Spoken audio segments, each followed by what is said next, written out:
Oh, guys, good, you're here. I am so excited. Guess what? I hope this isn't about your podcast again. Why, did you finally listen to it?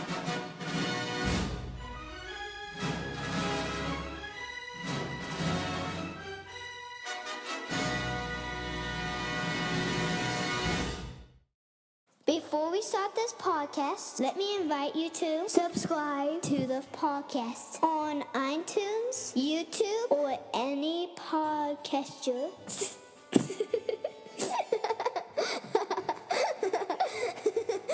such a cute.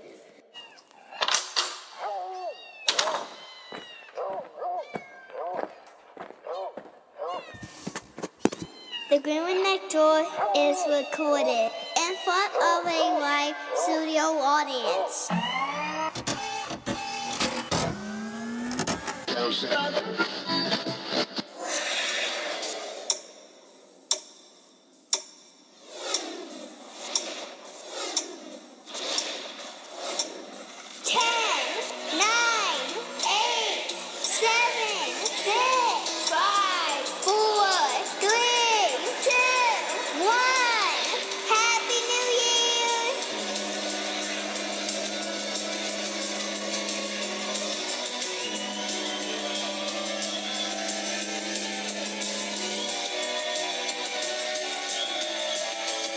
And here's your host, my mommy and daddy, Chris and Stella Green. Hello, Pups and Kittens, and welcome to a Hunover from Christmas Celebration edition of the Groomer Next Door. This is episode 107. I'm your co-host, Chris Green, and sitting next to me is the partied out, happy that the holidays are coming to a drastic halt, Sarah. Hello. Have you noticed the instant you press record, everything just lit up around here? Oh, I know. I love it. It's so weird. It's like it was dead silent. I kid you not, folks. It was dead silent around here. And we decided, okay, we'll start recording now. You press record, and all of a sudden, every machine goes off. Everybody People starts talking louder. And luckily, I'm so glad the mouth muncher is leaving. That didn't sound right, by the way. No, like those people that when they're chewing their food drive me nuts. Yes, folks, I do understand that it is a mental. Interesting. I know. Okay. I know who it is. Yeah. Sorry, we have somebody waving at us at the same time as we're recording it. How odd is that? I know. Speech therapist. I know. But those people, I know it's a brain problem and it's my problem. But when people sit there and smack their I think it's mouth, a pet peeve problem. Yes, and that just drives me. Should we just wait till put pet peeve for a walk? Would you like that? No, I mean, I made it abundantly clear by mocking her on you her. Did. Oh, it's like food is meant to go in your mouth, down your throat, and into your stomach, not shared with everybody on how Let me much show you what chew. it looked like before it went in my mouth, what it looks like now that it's in my mouth, and before it's going down my esophagus. Absolutely. Okay, sorry. Anyhow, this is a pet podcast, not a pet peeve. Well, we have that too. I mean, that's why I said, would you like me to put the pet peeve? No. Okay, whatever. Because, dog chomping and chewing doesn't bother me. Well, that's because they don't know any better. That's just how they eat. That doesn't bother me. They don't know dining etiquette 101. But, yes. You know the risk of chewing with your mouth open and food falling out? I mean, it's annoying. Wait. I thought I was old with the sound effects over here. My 6 sound effects that have absolutely no meaning. You're taking my job away. There goes job security. Anyhow, let's probably move on to the actual podcast. I'm sorry. No. I'm entertained. I mean, hey, look, we technically should be recording this in a boat. We should be on Noah's Ark right now. Yeah, it is kind of raining down everything possible. I mean, normally this time of the year we have snow and snow everywhere, but right now we're going against flash flood warnings and thunderstorms and stuff like that. And our so grass nice, is still green. I loved it though. This morning I'm sleeping in and I hear crash and here goes thunder and lightning flashing the windows. It was awesome. Oh, it was so nice. I didn't have to get up and go to work. Oh, that was nice. Do you know how many times we go to work with that? And it's like, oh, I just want to stay home. Nice warm house, watching the lightning, taking away our satellite, unable to watch TV. But we're still smart. like it. We have movies on DVR, Vudu, and everything else that we don't have to. Yeah, our Apple TV will play it, or our Vudu stick will play it. We're set. If Dish goes down, we're not screwed. No, we're not. But that's the joy. That's modern technology for us. So I'm pretty sure all of you guys do the same thing. I mean, everybody has either Amazon Prime or they have Netflix. There's something, or Hulu. Yeah, and all non-sponsors of this show. Free plug. Well, let's dive into the weekly roundup. The weekly roundup, yeehaw. All right, this week on our weekly roundup, well, we were very fortunate. It was the 3-day week, which, let me tell you, folks, we definitely needed it. We were on life support by the end of this, but it was a 3 days to remember, nonetheless. Oh yeah. You had your situations, I had mine. I mean, they all pretty much blend together because we work so closely together. But one thing I absolutely love about this time of the year is that when it's over. No, that the customers really show that they are interested in what we do. I was gonna actually put stop I know, for me her. Too. I was like, why don't you just stop? We'll say hi. Hopefully she comes by again. I know. I hope so. She's got to realize what we're doing. Oh, I think she saw that. Yeah, she's one of the very few that understands what a microphone is. Yes. Yeah. But anywho, when we're done, we should kind of cruise through and see if she's there and say hi to her. Yeah. The person we're talking about is a very important person in our daughter's life. She's Claire's speech therapist and helps her get through some of the stuff and really has brought Claire a very long way from where she was. Well, she goes to a great school, so we're very fortunate. Yes. I have to say that. So I'm sorry. Yeah. I don't know what you were doing. No, I lost my track. I was just mentioning how it's nice this time of the year how our customers show their appreciation in gifts. Yeah. And whether it be monetary gifts or actual, like they gave Claire, one of my dear friends, she brings her 3 poodles into us, and she gave Claire a Barbie doll for Christmas. And then another customer brought in a cute little Santa mug, and then someone brought in an ornament for us, and it's really super nifty, and we are truly blessed to have such amazing customers in our life. Yeah, we do have that. I mean, we don't have as many jerks as some places do. We have really weeded out the mean people and kept our loyalists and our nice people happy. And that's where, folks, you really need to be nice to your groomer. I will talk about that towards the end. That'll be part of our main topic. But we had 2 things that came in this week, and it's so weird to say that because, I mean, short week. Well, we always say that the podcast writes itself. And that's always the great part about it. We see so many different stories. People come to us with different things. It's just absolutely amazing. But we had 2 dogs that had 2 separate issues. And these are things that we really need to talk about because you might not realize that you cannot bring your pup to a groomer with these problems. So I'm going to let you go first. I go? That's right. Okay. Making sure we're on the right page here. We are on the right page. I got distracted again. Page 3 of the script. All right. So, eye gunk. Yes. Eye gunk is caused typically by allergic reaction to the dog's food. So if you notice your dog's eyes gunking up a lot more than usual, it's like this reddish black stuff that gets stuck in between their eyes. It's typically a reaction to their food or a reaction to something that they're eating. Eye gunk needs to be cleared out every day. And just like with humans, when you wake up and you got sleep in your eyes and you're kind of dusting off the gunk between your eye, where your eye creases are, dogs get it too, but they get worse. And if it's left untreated, it will get worse and worse and worse. And, okay, say if you can't exactly afford the top-of-the-line food for your dog, and yet your dog is still healthy and moving around, might be a little pudgy or something, but is still getting the substance that they need to survive. You need to take a warm wet washcloth, and kind of get that gunk out in between their eyes every day. Or every time you see it, you get it out. As a groomer, it's kind of OCD.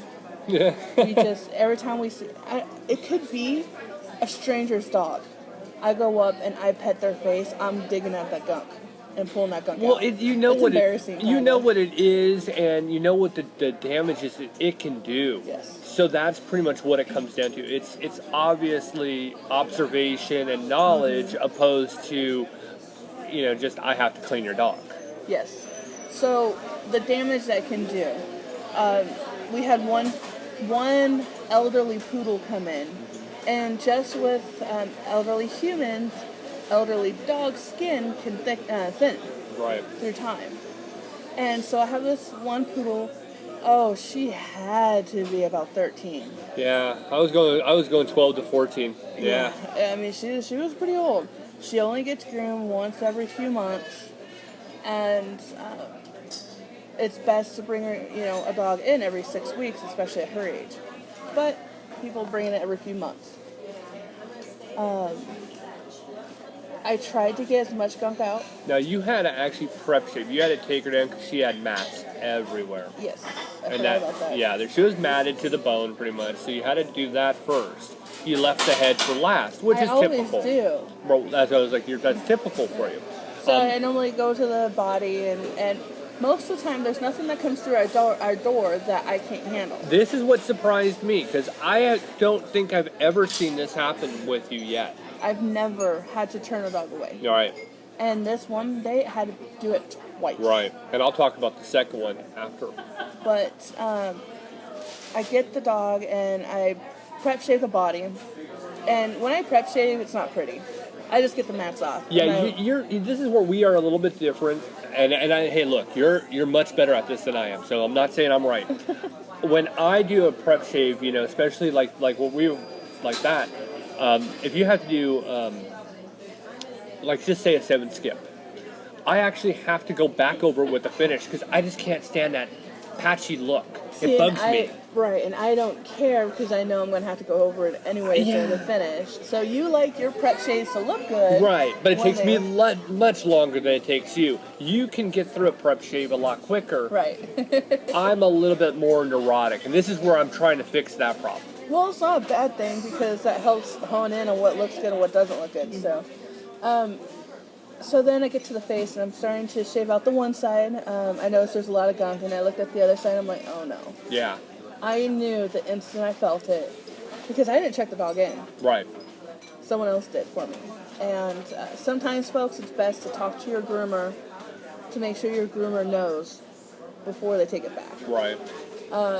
But we're really busy, and I love Laura to death. She's a hard worker, and she is on the ball. But these are things that anybody who doesn't do what we're doing can miss. I might have even missed this. And but if I were out there, you would not. Because the first thing I do is when I greet a dog, and I know the dog's not going to bite me, I put my hands over the top of their head, and then I take my thumb and dig in between their eyes to see the gunk. And so what it looks like is I'm just petting their entire head. You almost kind of do a strip search almost. Well, a pat down. That's the word I'm trying to say. Exactly. That's the best way to explain it to you guys. It's a pat down for a groomer. That's what Sarah's talking about. So when I take my thumbs in between the eyes and I notice, okay, is the gunk around my tip of my nail or is it down my entire thumb? And if I can feel it in my entire thumb, then something's wrong. Right. If it's just around my tip of my nail that I can feel and I can kind of just, pluck it, pick at, I'm fine. But I wasn't able to be there for that particular time. And so I tried my hardest to slowly get the gunk away. And the gunk was about a size of 50-cent piece. Yeah, it was pretty big. Starting at the corner of the dog's eye, going down his cheek. So even if I were to remove this gunk all at once, I would have to give this dog a shaved face because it would be that much hair would be taken off. Which a clean face is typically a 30. You can do a 15. Well, 30s are sharp.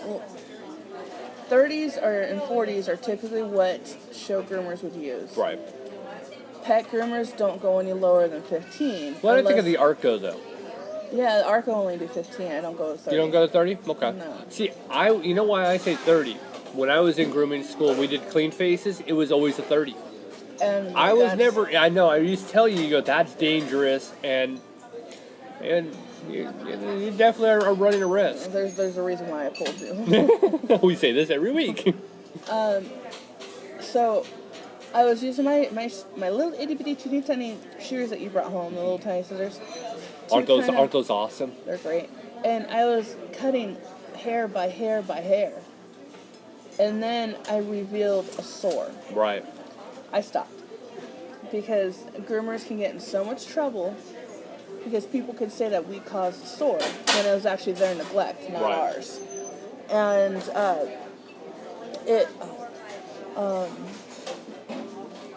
You lost track.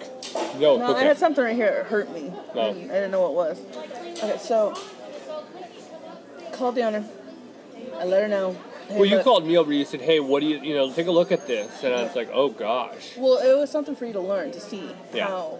Well, that's why happens. when you said, "Look at this," this is when you need to stop. And I looked at it, like, "Oh my gosh!" I mean, you honestly, if you would have taken the actual clippers to it, you could have cut skin. You could have done was so much. Thin that I couldn't get my scissor in between the hair and the gunk and the skin. Then this becomes a major safety issue. And the gunk was so hard, and at this point in time, it's not gunk anymore.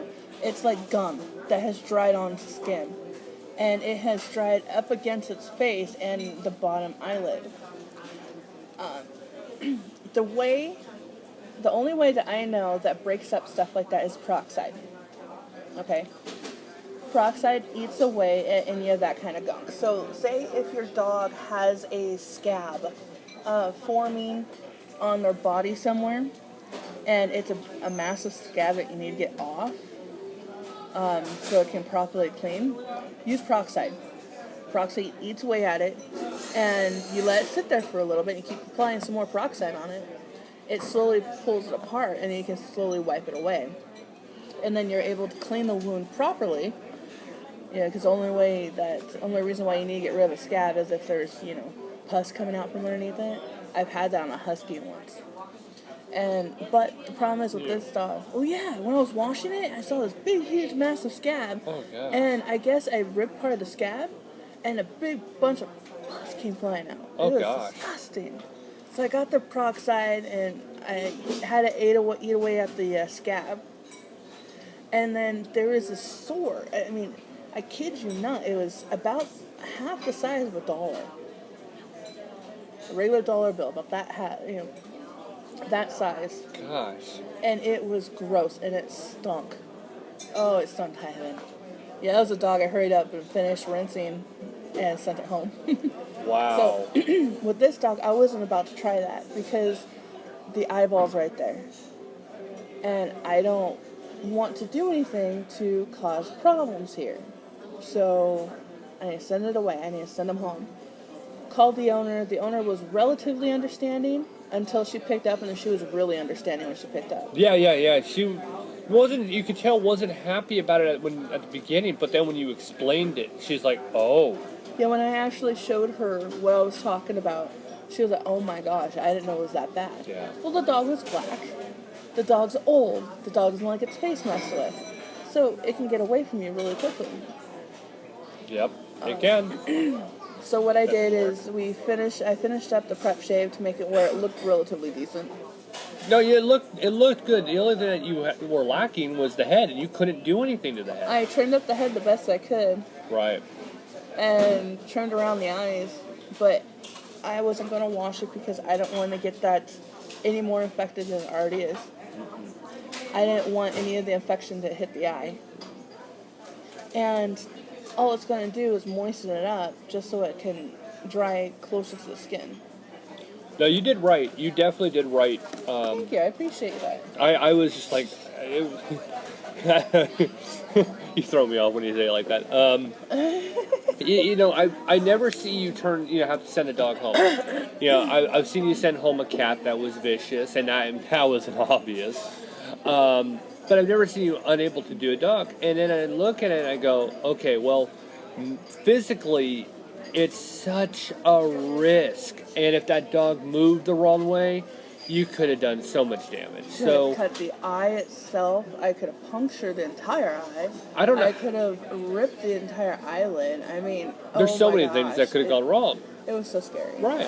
I'm done. I know when to stop. And what's great about this is that I couldn't tell you on a weekly basis how many times there's, a situation that comes in, and, I love when I actually can talk to a customer about things and actually know what I'm talking about. That's the other part. But when you actually inform, or, some people like the word, educate somebody on what's going on with their dog, nutrition-wise, health-wise, etc. This happens on a weekly basis. That's another reason why this podcast goes out to everybody. You guys kind of get the almost cliff notes of our week. There's a lot of information that goes out per week. I mean, with you have a very broad audience. I mean, she's got a call. You have a lot of people that come to you through that channel. You have a lot of people that come to you. And of course, then, we have this as a really big channel where people come through us through here. Well, so many people have questions that can never really be answered because nobody wants to talk about it. Right. Nobody wants to actually say what they think when a dog is picked up and after the dog leaves. That's because nobody wants to do it for free. Everybody pretty much is like, well, I'm not going to give you my knowledge for free. That's not what I mean. That's what I meant. What I mean is that nobody will talk about the inside stuff. Right. There's customers that leave that we turn around like, I don't want to ever touch that dog again because of that jerk. Right. It happens. Yeah. But you and I talk about that. Yeah. You and I say it for what it is. Sometimes talk about it right here. We had a dog today. Today? I wasn't at work today. Dog this week that was an insane biter. And I raised the price because it bit so much. Yeah, it got me a couple times, actually. You're right, I forgot about that. Jerk. The dog was difficult, and it's unfortunate because something bad happened to it, and we don't know what happened. I don't know if that was a neurological problem. I don't know if it was, because it wasn't common. It was something that would happen at a random times, random acts. You could, sometimes you can kind of gauge it where, you grab a leg to actually shave the leg, grab the paw to work on the paw. And we're not talking about grab like all of a sudden. Yeah, no, hold on to it. He sees our hand. Yeah, oh yeah. And we give a tap. Yeah. To see if they lift their leg themselves, and then we, grab on. And you're pretty much like what you're saying is that you're holding the paw or the leg in your hand, not closed hand. You pretty much have it just kind of resting there. Well, yeah, because you got to take your clipper down, so you can't cut your own fingers. Right. So yeah, he was. Oh boy. Freak out. And when you say raise the price, I think you raised it $3. I mean, it wasn't. No, I raised it $5. I raised it to $40. Okay. I thought it was $38 originally. No, it's $35, and I raised it to $40. Really? Yeah. Huh. Okay, maybe I'm wrong. I know he was a groomer hopper. Yeah. Because the last time I groomed the dog was, I think, last year sometime. Yeah, it was a year ago. And I think the other groomer he's been going to finally had enough of it. Well, we've actually heard, though, that has happened. The other people have turned him away. Oh, yeah, I've had another set of dogs that come in. Yeah. And the person out in St. James, who is now buddying up with somebody here in Rolla, straight up told him, you're a bad owner. Yeah, we're hearing a lot of these things going on. Like, for one, that's bad business. You don't ever tell anybody they're a bad owner. Yeah. That's just like going up to somebody with a child and saying you're a bad parent. Yeah, because some people do look at their dogs and cats as their children. I mean, we've gone over this. I mean, so many times. Well, it's like the dogs. The dogs are out in the country. They are out and running their land. They have so many acres that the dogs just run. Right. They stay close to the house, but they just run. There's no leash. That was this week too. Yeah. That was last Saturday. It was Saturday. Okay. Yeah. Okay. So the dogs were just let loose. Yeah. Well, technically, folks, that's more natural. Yeah, they're in their element. that's a more natural state for the dog to be in, to run loose with their pack, Yeah. than it is to be on your lap in the middle of watching NCIS. Hey, now, our dogs don't watch NCIS, but they do watch a lot of TV. Well, our dogs are couch potatoes. Our dogs are pampered. Oh, gosh. So I'm not saying it as in, people who have their dog on their lap while they're watching TV is wrong, because obviously our dogs do that. The Chihuahua's buried up against me, and the Akita's on the couch just lounging. Awesome. When the dogs know to put their head on a pillow. Yeah. That's when you know you got a problem. Yeah. My Akita jumps up on our daughter's bed to lay down and puts her head on my daughter's pillow. Mom, I have no room on my bed. She says it so often. But anywho, like I was saying, is that we don't mind talking about both sides. Right. I'll tell you when we had a really difficult customer that came in, what they're doing wrong and what makes us do what we do. And we can do it without saying names. So we don't public shame. We use people's good behaviors and bad behaviors as a teaching tool. And there's the fine line between us and other people, is that we don't slam people. We pretty much educate through good and bad behaviors. So it's examples, exactly. Now we are running a little long on this one, so I will jump into the other situation that really needs to be addressed, and we'll probably talk about it another time at further extent. Maybe don't even need to, but same day, we had a dog come in, and same day as a poodle with a gunk on the back. Exactly. Now I read all the notes that customers write on paper. This was a pickup, so it was a little bit different. No, they dropped off. They dropped off. Okay. The paper was all written out, but we didn't check it in. No, I didn't check this dog in, because immediately you would have had an immediate stoppage. I looked at the paper and said the dog had surgery approximately a week ago. Well, that draws a red flag for me. Right away, the first thing I'm going to look is, where's the incision? Are the staples or stitches out? Is it healed enough? What's the area look like? Yeah, because for one, any surgery, whether it's a neuter, a spay, anything like that, the minimum heal time is 10 days. Yes. And you tell me that They say 7 to 10. They like to use the 7. With Callie, they said 7 to 10. Okay, well, most veterinarians we're from, says 10 days. Well, no, I'm with you on that. I mean, we've been asked this question on this podcast. We have had somebody ask us that question. I had my dog was spayed. I think it was a female dog, and it's been, I think it was 7 days. It was something in that proximity. How long until I can have it? Take it to the groomer for a bath, and right away first stitches have to be out. It has to be past 10 days. And we answer these questions all the time. So I looked right away. I looked at the dog, and it was right in the, I want to say left inner leg. I look in there, and those stitches were a lot newer than a week. I mean, they were new. I mean, they had the blue on them. It was... The part that I didn't understand is that the stitch itself, when they tie it in knots, normally they cut it closer to the knot.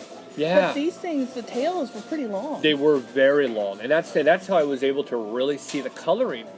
By 7 days, a dog or a cat, in this matter, would have licked the area and would have changed the color a little bit. It would have been a little dimmer than that dark blue. It was dark. No, I looked at the thing. There wasn't any blood. There wasn't no, not any. That. Well, that's what I mean. If there was newer than 7 days, there would have been some kind of scabbing over and blood of some sort. I just thought the stitches were so fresh looking.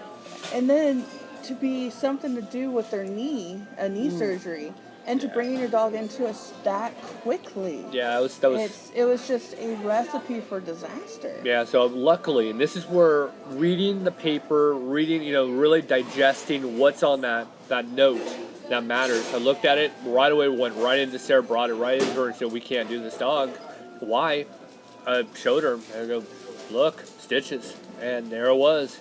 Unfortunately, I had to send the dog home, and with that, again, here we go with the educating.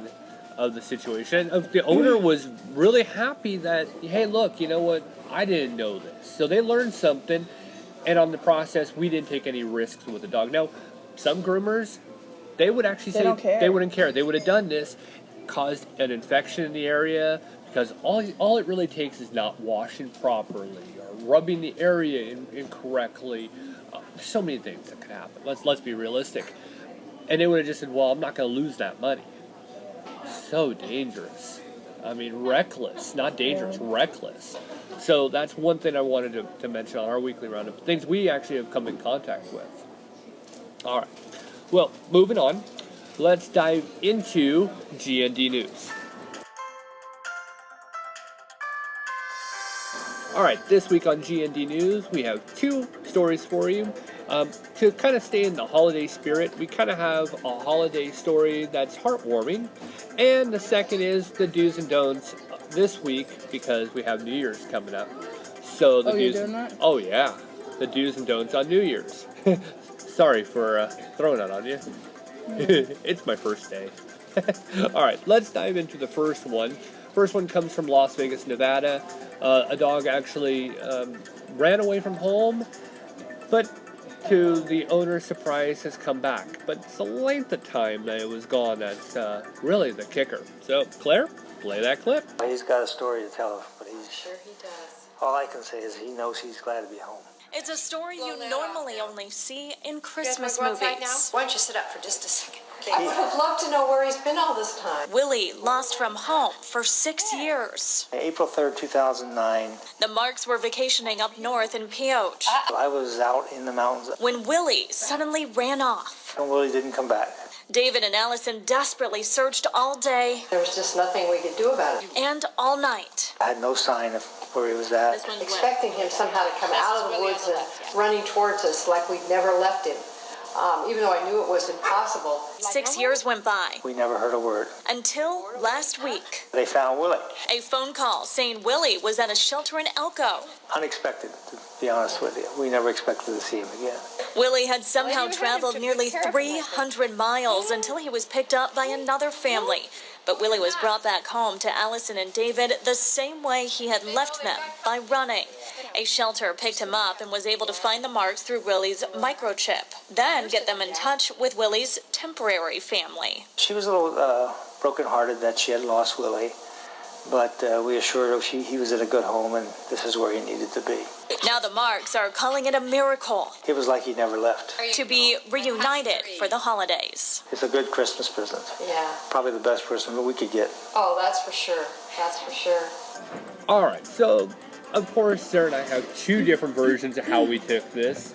You know, obviously, a great story no matter what, but I want to let you go first and give your interpretation of how you felt. I just wish that we knew how old the dog was. Well, we know that the dog is at least more than 6 years old. Well, the thing is that if the dog spent its first year with the family and it was a year old when it took off, and then spent the last 6 years with this other family, the people should have just been able to keep that dog. Well, yeah, I would think so too. This is when I don't think this is anything more than property fighting. You could property fight it if you want to. As far as I know, they're not. Well, that's my problem here, is that I think this is just people that I want my property back, and not because I love my dog. If they've had him for 2 years, and the dog's 8, right? Right. Something like that. Then you're taking a dog that grew up with this other family away. Yeah, and that is kind of a jacked up thing. That is definitely jacked up in so many ways. It sounds like the dog was happy no matter what. It was just a naturally happy dog. And see, And I have a different interpretation, It but will mine's be happy funny. no matter what. Whoever they see, they're going to be happy with. See, I think this dog is a plural dog owner kind of dog. It wants plural owners. Well, see, dogs don't think that way. That's the thing. I know they don't, but it's just funny to me. To me, I was just like, he just gets bored. He wants to leave and run off to another family for a little bit. When he gets bored of them, he'll run away from them and come back to them. I love that theory. Well, this dog's like, I am not going to be tied down by anybody. I feel seriously awful for that one family that had him for that 6 years. Yeah, it's messed up. that one family that loved him, that took care of him, that gave him the vet, paid for the vet bills, and fed him, nursed him, loved him for 6 years. You just can't tie this dog down. And then just rip it away from you. That's not right. It's like if you're raised with your kid for you're raising your kid for 6 years, and then all of a sudden you figure out the hospital made a mistake, that's not technically your kid, and they take that kid away. Well, wait a second here. Yeah. I love that kid. I taught that child. I fed that child. I helped that child grow, and now you're taking it away from me because technically it's somebody else's? That's not right. And to me, it's frustrating for that family. Yeah, the family that lost the dog that is not in this article. I see what you're saying. I of course, my logical conclusion is to find every bit of humor in everything. You know, I see this as a heartbreak story. Oh, it's a heartbreak story for the other side. Oh, definitely. And then with the people who only got to spend a couple years with the dog, you know, it's like, okay, yeah, the original family should have looked for the home, but the dog took off. Well, wait. And constantly moved over 300 miles away. But here's the thing, though. It had a microchip. Now, if they did take it to a vet, you would wonder if the vet actually scanned it. Now, remember, 6 years ago, microchips aren't like they are today. Right. Microchips can be only read by certain machines. Right. It was like the Banfield microchips can only be read by Banfield themselves, wherever they're taken to. And like I said, yeah, the family that found the dog should have been a little more diligent. But who's to say, no one's getting their side, and who's to say that they went out, put flyers up around the neighborhood, because everybody thinks that the dog was found in the neighborhood, so therefore it got lost in that particular neighborhood, not took off 300 miles or something like that. But they might have put flyers up. They might have put it up on Facebook or whatever. Well, 6 years ago, probably MySpace. And they're not young people, so they probably didn't even do that. So it's like, you know, who's to say that they didn't do that? And I mean, as far as I know, they did their due diligence. The law stipulates that the people who had the dog that the dog ran away from technically is the owner. Well, that's why what I'm getting to is that it's a property fight. Yeah, I don't think they will. Even that dog, say they had that dog for 3 years, and that dog's now 9 years old. That dog has entered into its senior years with that family originally.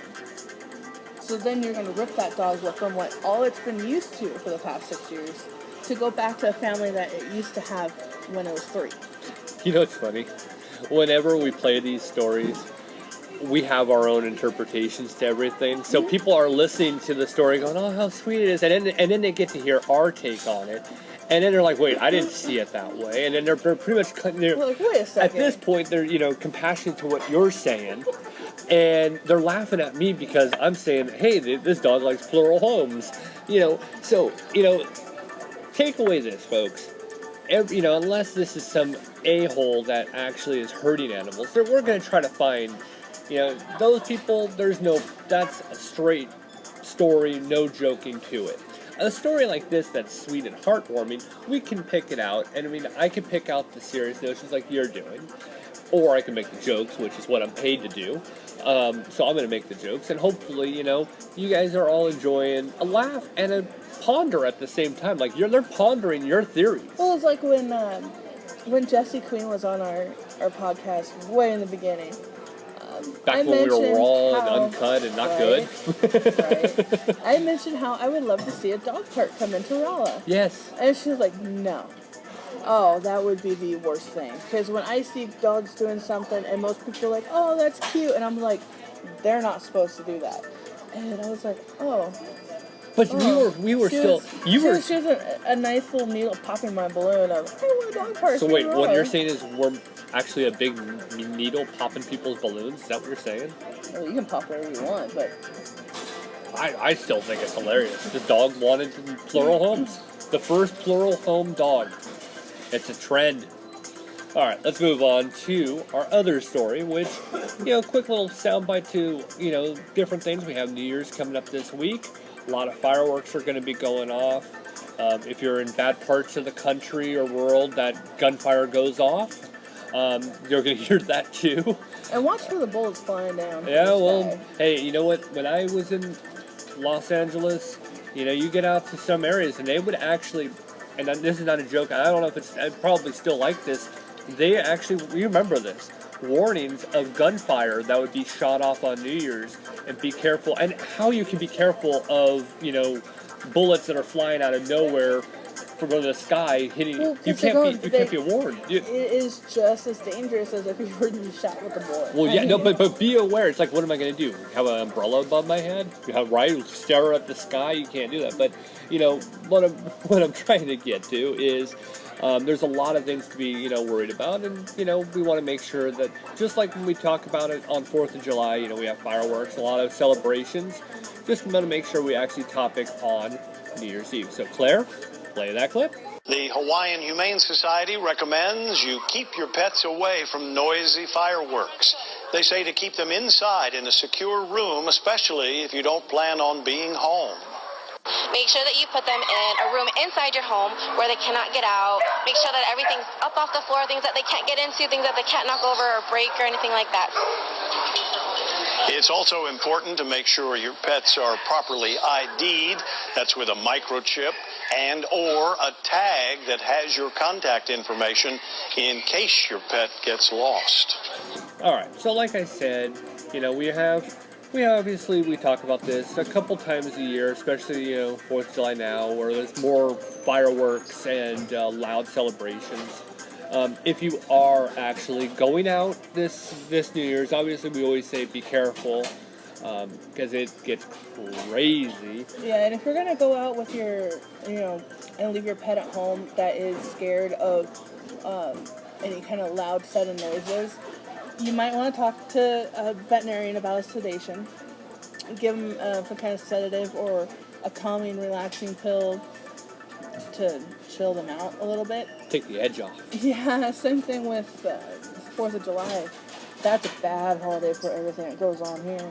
So try to do what you can to keep your dog or your cat, cats get a little freaked out, as calm and as tranquil as possible. And put them in a nice, quiet room if there is one. Turn on the TV to something that's nice and calming. I mean, hey, Animal Planet has some great things. They may actually enjoy that, or soothing music. See, they told the person we had to rehome our Akita to, Ronan, because a bunch of stuff happened. Anyway, we gave our Akita Ronan to a good friend of ours.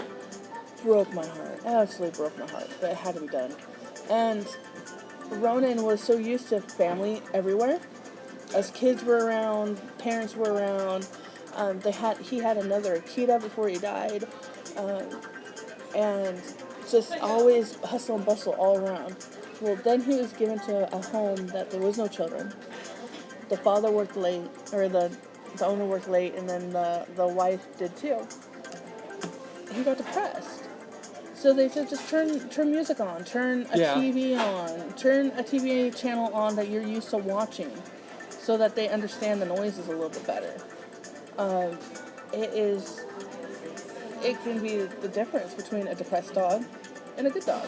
And a lot of people are going at it have already left town, and their dogs are boarded, so that's a little bit different. But what's nice about that is, your dogs have other people to talk to. What's going on? Yeah, what you doing? What do you have for food? And then some dogs don't like being boarded, and that's not what they really should be. So you have to really analyze your life to see, okay, my dog doesn't like to be boarded, but I travel all the time. Right. Maybe I should find him a home that there's always people around versus constantly kenneling them. I just found out off topic, but that bank that I showed you, that you put a coin in and a cat paw, they have multiple animals, and it is bought on Amazon. So I'm going to be going on Amazon here very soon. I really want one. That's a way off topic, I know. And with that ends this week's G&D News. And now on to the game show sweep in the podcast nation, a dual edition. for this New Year's of Guess the Breed. Guess the breed.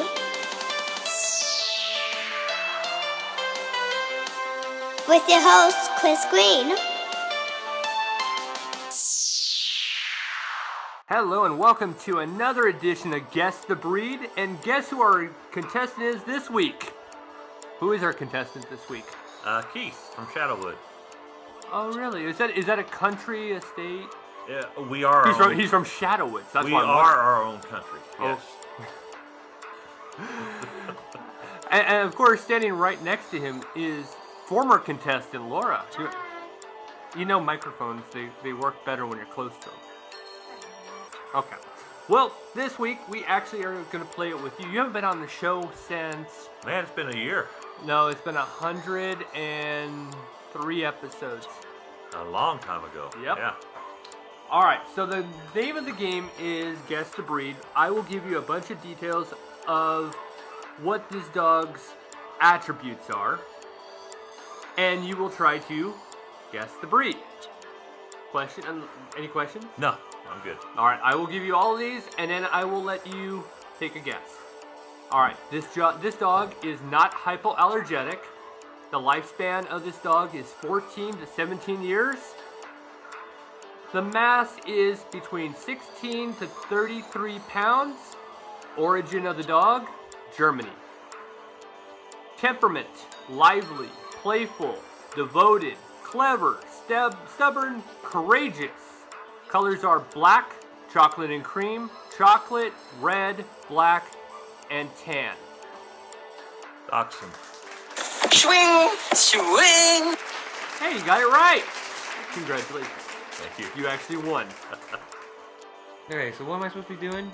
Well, you're actually the second contestant on Guess the Breed. Oh, God. Who are you? Craig Hall. Well, no, he's the second one in this episode. Yeah, Laura is apparently the producer this week. Yeah, right. Well, she's been on both of these. All right, so here's the rules. I'm going to give you a series of attributes of a specific dog breed. Bingo. Oh, no. Wow. We pick our contestants from the SMART class, the SMAT class. You betcha, eh? Okay. I'm going to give you attributes on this dog. Get close to the mic there. Okay. There you go. This is what I got to work with? Yeah. Okay. All right. All right. This dog's lifespan is 7 to 10 years. Classification is dog. I love that. I love it. Temperament is docile, friendly, willful. Weight for female is 49 to 51 pounds. Male is 53 to 55 pounds. Colors are fawn and white, gray, brindle and white, red, fawn. I know it said it twice. Red and white. Height for the female is 12 to 16 inches. Male is 12 to 16 inches. Any ideas? I don't know. I want to say that's a pug, but I don't think that's right. Hi, producer lady.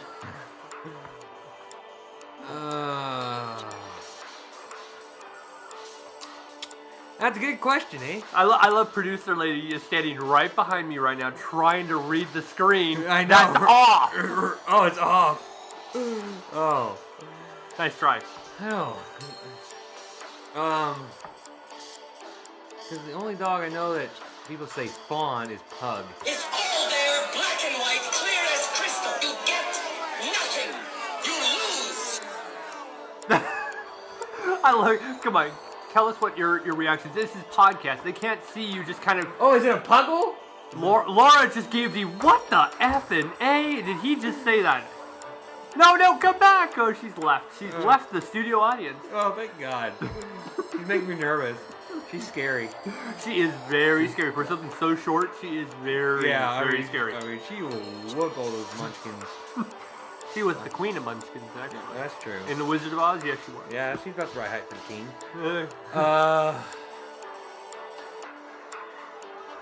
Bigger than a pug. I gave... There's so many that's bigger than a pug. I gave you... Some sort of terrier. What? Nothing. No help from the audience. My Schnauzer? Let me check with the judges. No, I'm sorry. Schnauzer is not the answer. I'm sorry. And if you would have listened to the audience, they yelled out "juicy." Juicy? That's Oh, what they're. dang it. It's a bulldog. I never heard people say fawn for a bulldog. I always The heard color. Oh, that's true. There you go. Red. That's the thing. Well, and that concludes our double edition of Guess the Breed for the week and the ending of our year. Damn it. Thank you for being the last one. Thank God. Bye-bye. Is that going on podcast? Yes. And now our main topic and last topic that we will have this 2015, which is sad. Sad. Well, definitely sad. I mean, who knows if we're going to be picked up to actually come back in 2016. You know, it's all about the ratings here. This is our year-end review in a sense, but we're kind of getting you guys all ready for 2016. And that is by talking about things to consider. And I think I just saw lightning just boom. But It's starting to flood out there. Yeah, it's starting to come down heavily. We still gotta do grocery shopping. Yep, that's what it was. I thought I saw that. This 2016, things to consider when taking your pet to the groomer. So, obviously, you heard at the opening part of the show we talked about, you know, the gunk underneath the eyes. That's too much for the groomer without hurting the dog. You've heard now about if your dog had surgery and has stitches, you know about that. Now, there are a lot of other things to consider. Now, for one, I'm gonna start this one, and that is, especially for all of you who have a brand new pup. A lot of you might have actually been given a dog for Christmas time. So now you're with a brand new puppy and you're trying to think, well, what am I going to do? Well, here's the first thing. The first thing you need to learn when getting a puppy or even a dog, whether it's, you know, young, obviously puppy would be young, dog would be older, is have a good rapport with your groomer. Find a groomer you like, that you like, and you know will love your dog and treat your dog with the compassion that you need. You might go through a couple groomers to find that one groomer. I know I have a customer that said, I've been to every groomer in town, and I didn't know you guys were here, so please, whatever you do, just take care of my baby. I have nowhere else to go. Right. And here's the other thing. One thing that we like to always tell people is, yes, we do a podcast that's heard around the world. Some of you are actually listening to this in Europe. Some of you are listening to this in Canada, and a lot of you, and we actually can tell where these episodes are being listened to. We get an actual readout to this. It's all over the United States, so it's everywhere. We've been heard as far as Australia. So this whole process it's all for the world. So, all right, I went with good rapport with the groomer. What's your thing? Groom regularly. Okay. Get him in early and take him in often. Puppies should learn how to be groomed as early as 8 weeks. People think, oh my God, that's just too little. No, it's after you give the puppy shots to them that they're completely protected, because you take any dog around any kind of high populated dog area, they can contract something. So don't blame the place. Blame yourself for not vaccinating. Right. Bring the puppy in. Let them get used to it. Let them grow with the groomer. So you're saying socialize. No, I'm saying bring in early and let them grow with the groomer. Okay. So then they learn to trust that groomer from a little age, that this has been and always a constant. This will never change. Versus the dog's 5 months old, especially Doodle, because people think 5-month-old Doodles without a haircut is just so adorable. And then bring them on in, and they're so powerful that they can jump, they can scratch, they can claw, and they already know how to bite. And it makes for a very difficult and very rough groom for both groomer and dog. True. So anybody who's providing you a service, you don't really want to be a jerk to either. You know, you don't go in a nail salon and you paint my toes. And then all of a sudden, you know, they're a little rough, and you think, ow, why are you doing that to me? I didn't do anything to you. All right. Not saying that groomers will do that. No. I'm just well, saying that some might. You need to be nice to your groomer, too. Don't expect them to work miracles, because sometimes they can't. And don't bring in your 5, 6, 7, 8, 9, 10-month-old puppy and think it's going to look like a puppy and be completely perfect. It's not going to happen. Next thing I would actually, and you know what's funny, we're doing this without any notes in front of us. That's what's great.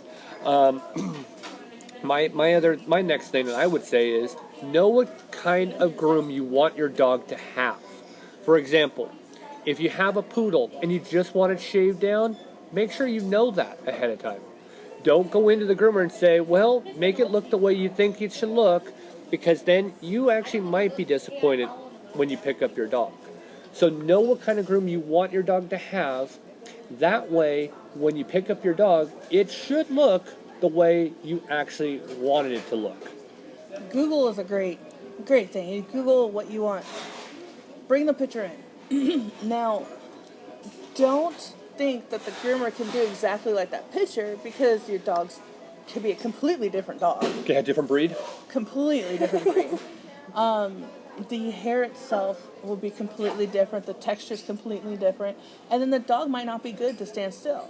You know, this whole ridiculous Asian infusion grooming that's trying to sweep the U.S. It's only pointless, fine with dogs that are good and well behaved. Yeah. If a dog's going to be constantly moving, you're not going to get that look. And if the dog hates the blow dryer, yeah, you know, that's another thing people don't understand. In order to get that hair around their muzzle straight, they have to use heat. Yes. And they have to use a lot of air to get the hair to blow straight. So when you go and you ask your groomer to do an Asian infusion groom, realize that they're going to use heat and directly on the face. Right. I hope I didn't kick you just now. No, you didn't. Okay, good. So they're holding on to that chin hair, and they're using that heat right up against that nose, that muzzle, those eyes. I'm so glad we don't do Asian infusion. I refuse it. Right. Because what's your tip? Don't do an Asian infusion groom. Okay, my next one is, and we talk about this quite a lot, but especially once again for all of you new puppy owners, play with your puppy's paws as frequent and as much as possible. This will get them used to actually having people touching their paws, touching their legs, and that way it doesn't freak them out and they don't become such an issue. This also will help you or your children at home, because say you have a dog now. Your dog has never actually had its paws played with a lot, and you have a young child who ends up pulling on the leg like they do. Your dog is liable to bite them. Well, and that happens when children sit there and pull at their dog's feet. It makes them hate their feet being touched. Yes. Because they just go into instant panic how they're going to get hurt because the kids at home pull on their feet. Right. So you have to actually acclimate the dogs to this. Once they realize that, for one, don't let your dog, your 3, 2, whatever, yank on your dog's legs. I mean, that can do so many things. It can pull the back leg out of the hip. It could do a lot of different things. So you always, the itty bitty teeny tiny tones in the paw. Bones in the paw. There's that. I mean, there's a lot of things. So you got to always, that's something to worry about. But by being able to let them play with the paws and pull, just play with them, they're actually more susceptible to realize that that's actually not a bad thing. Your turn. You have anything else? I have another one. Make sure you socialize your dog. Like Sarah was talking about taking it to the groomer. Before you even pick a groomer, one thing that you want to do is actually take your dog out to meet different places. Ooh, nice. Lightning. I'm always distracted, but take it to different grooming salons. Let them meet the groomers. I wouldn't do that. I loved how I was able to meet Enzo. Yeah, but Enzo didn't go to other groomers, too. True, but okay, take him to your groomer. Yes, take him to your groomer, have him meet your groomer, and then take him home. I was kind of hybriding the situation you for said the many. new. I'm like, no, if you go in and you go out. But if they're in search of a new groomer, what if they're searching for a new groomer? You call him. You don't take the dog. Okay. I wouldn't take the dog. Okay. Because You want to know that the groomer is going to be nice no matter what kind of dog's sitting in front of them. You'd hope so. Well, if you bring in a super cute, itty bitty, teeny tiny poodle, everybody's going to be like, oh my god, it's such a cute little poodle. And then you think that that's the groomer you should go to when the puppy gets an adult, and then all of a sudden the groomer's a jerk to it. So socialize your pet. That's where I'm going. Take him to places, yes. Yes. Take him outside, take him for walks, let him get used to being out. Don't let them just go to the vet and the groomer and that's it. Because dogs will know the instant you get them in the car, something's going to happen, they don't like it. Well, a lot of times dogs actually get in the car and they think, oh, the only time I'm in the car is for something bad. So what bad? Shots, right. So what bad thing's going to happen to me today? So take them to places. If you're in a highly populated area, take them to a Petco, PetSmart. Starbucks, sit outside. Sit outside at Starbucks. Just make sure your dog's fully vaccinated. Again. This episode not supported or brought to you by Starbucks. They are not one of our advertisers. We're just giving Petco, or PetSmart, there you go. Petways here in Missouri. Yeah, we're not even getting anything from these guys. Free advertisement. But I would rather get free advertisement and help people get to the end goal, or versus, oh, I'm not going to tell them where to go because I'm not getting paid for it. Right, I'm not getting paid. We are notorious for that, not getting paid for things. Oh boy. When we really should be, but yet we want the pets to be healthy and happy more than we want to get paid. Wow. I know, it makes us sound Mother Teresa the hell out of that right, one. I know, boy. We are just the groomer saints of it all, right? That's what I've got. I mean, it's for all you new pet owners. Obviously, like Sarah said, Google is a great tool. If you really want to learn a lot about dogs, there's a really good podcast called The Groomer Next Door. There's 106 previous episodes that you can listen to, and by the time you're done with that, you should be a pet expert. Yeah, I think so. Well, anything else on your side? Nope, I think that's it. Well, by the sound of the applause, that obviously means Claire put the applause sign up, and that's what people are applauding for us right now. So, anyways, this is my last time to say it in 2015, but for one, I want to say Happy New Year to all of you. Have a pet-tastic New Year. You never said your name or anything like that. You totally threw things off. I know. If you don't do it a certain way, I'm Chris Green. Have a pet-tastic New Year. And I'm so green. Have a happy New Year and make sure that you truly understand life is short. Play with your pet. Claire. Have a good day with your pet. Goodbye. Bye-bye, everybody. Okay, gotta go in my bedtime. Was without doubt worst episode ever. Rest assured that I was on the internet within minutes, registering my disgust throughout the world. They're still doing a podcast? I'm Baloney Pitts, and I approve this podcast.